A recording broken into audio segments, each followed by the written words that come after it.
there's a scene where she says, "I'm your freaky Nikki," and smiles at me. And I asked her, I was like, I want to see it. She was like, nope, sorry. I get quite shy.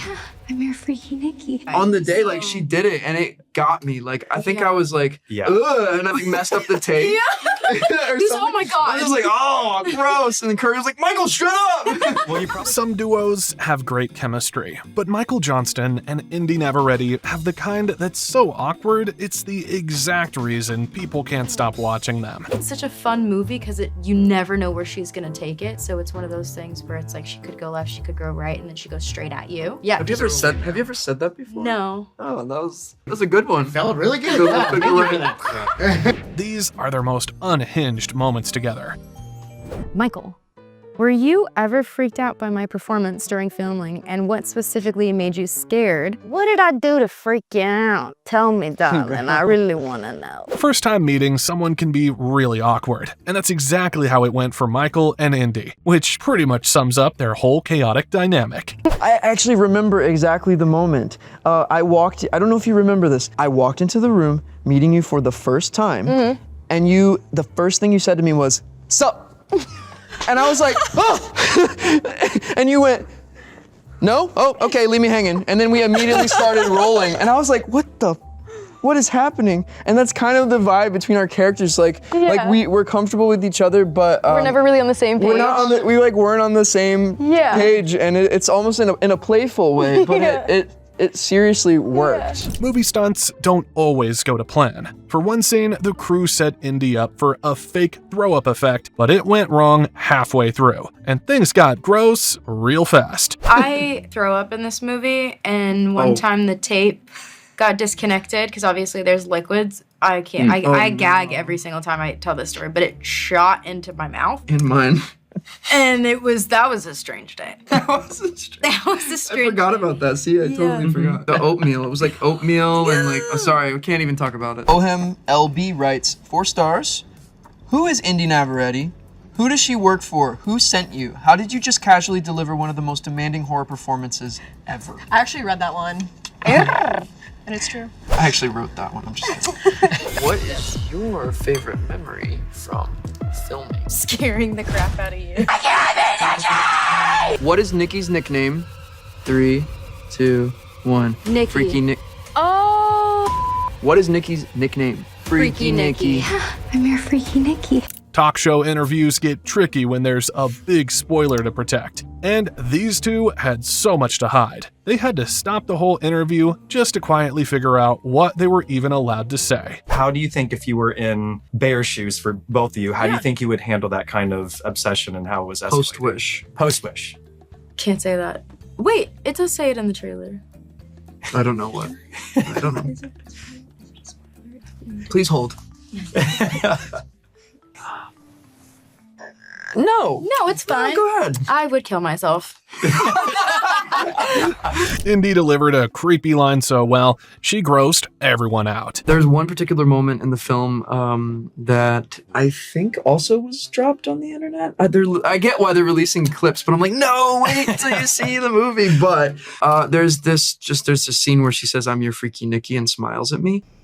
I'm your freaky Nikki. And I asked her, I was like, I want to see it. She was like, nope, sorry. I get quite shy. Yeah, she was shy, but then she did on the day, like she did it, and it got me. Like I think I was like, ugh, and I like messed up the tape. Oh my God. I was like, oh, gross. And then Curry was like, Michael, shut up. Working together for months means you notice every weird little habit. Inde clearly remembers one specific, super loud routine that Michael did on set each morning. I remember you bringing in a protein shake and shaking it up. Yeah. And me thinking, this man works out. Inde, how did you prepare for this role, and was there one unique or quirky thing that you did to tap into the creepy mode before filming? No, it's inherently inside me. It just pops out. It just is there. Effortless. Don't be alone with me at home. And she just loves it, doesn't she? She loves it so much, and there's so much contextual evidence to show why she gets called Freaky Nikki. She just was a horse girl. I don't know. I love horse girls. Michael tries defending his guy's looks, but Inde is just not having any of it. I can't speak for Nikki, but I thought about that, and I'm thinking, Bear's not like the ugliest guy. He said. You know, but I think confidence is key, and I think maybe he could have. I mean, the outcome would have been a lot better for him. Let's just put it that way. I mean, I don't know. Well, I can tell you what wouldn't have happened is this movie. I don't know. What do you think? What would have Nikki? How she would have responded to that? Seems like she wasn't into it. Ultimately, because it is from Bear's perspective, we don't really know. But speaking as Nikki, I think that there's a little inclination of like, you would treat me right. Really? To a certain extent. I just want to emphasize that. But like in the beginning, like he's a good guy. Acting in horror movies is fun until your partner gets way too real. So Inde asks Michael if she ever actually scared him, which led straight into a story about one super creepy face. Were you ever freaked out by my performance during filming, and what specifically made you scared? What did I do to freak you out? Tell me, darling, I really want to know. Well, no spoilers, but yeah, there's one particular moment where I'd never seen you do the creepy smiley face because you wouldn't show me. I kept asking you, what are you gonna do? You're like, you'll see. You're like, you'll see. What's that little thing you do? Oh yeah. What did I do? That little pop thing. You'll see. I don't know. I can't do it. Just don't look at me. Yeah. When was the last time you lied? I lied to myself, telling myself that I was tired last night in order to actually make myself tired so I could sleep. Is that insane? Anyways.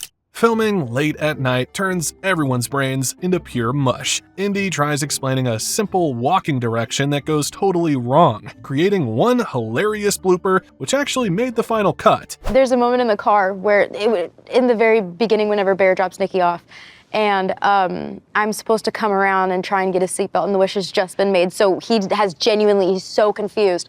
And I was also really confused because it's 3 o'clock in the morning, and I was supposed to go a certain way around the car, I went left when I was supposed to go right, and then I realized I was supposed to go right, and then I second guessed myself, and I went back to the left, and I realized I should go right, and he busted up laughing. He's like, what are you doing? It's in the movie. And it made it in the movie. I'm laughing at her, and I'm like, what are you doing? And it's literally in the film. You'd think total opposites wouldn't get along, but these two are proof it can go the other way. And how they became friends is the perfect example. Tell me a little bit about what helped bond the two of you when you first got to set. What are some things that you connected over? Oh we my God. connected like right away. Right away. We're two very different people. We like very different things, but I just think fundamentally we both really loved the project. Yeah, it really was. It really was kind of electric when we met, and that because it was a chemistry read with a few others. I mean, I don't know about how many Bears you read with, but I think I read with like 3 other girls, and they were all fantastic actresses, but there was something really special when and you were the last one, and I just remember I forgot everything else. I was like, whoa, and the scene came out so differently. Great. And we did it. You guys crashed. Press tours get boring fast, so this show switched things up with a cooking game. Watch Inde build the most random sandwich ever with a secret ingredient that's, M&Ms? Sourdough bread. Yeah. It is mayo and mustard, turkey and ham, provolone cheese, Lay's, Takis, and a secret ingredient. Stuff, baked beans, pickles, an assortment of meats. Oh, and avocado. Trust me. Yeah. Okay. This looks nice. Should we cheers? Yeah. Cheers. Are there M&M's in this? They didn't have my secret ingredient, okay? Turns out a lot of what these two did in the movie wasn't even scripted, and Michael admits reacting to Inde came so naturally, he barely had to act at all. There was just also a lot of play. Like, a lot of the little things we did weren't necessarily scripted, and it was just easy for me to react to what she did. I didn't have to do much acting. Loved scaring him. I think for me it was actually, I was in the chemistry read for Michael and Inde, and you just could tell, like the script was already great, but you could tell with them, like really seeing the freaky parts come to life for the first time, knowing these guys were gonna be cast, it was pretty special, and I agree with Michael on the week, but it was right when they worked together for the first time, it was magic. I'd never heard this before. No. Yeah. Yeah. When a movie gets this dark, you wouldn't expect a gruesome scene to actually be fun, but the cast agrees that filming this brutal alternate ending was easily their favorite day on set. Okay, this is the take where she'll survive. It's not probably gonna make it in the movie, but we're just gonna do it anyway. So let's see what you do. And it's what you see in the movie. It was so my raw. favorite thing that we've ever filmed. I was like, I could do that for the rest of my life. It was so nice. It felt so brutal that like the people around me talked me into it, and they were like, I think you gotta go with the ending where she survives because it's so much more gruesome.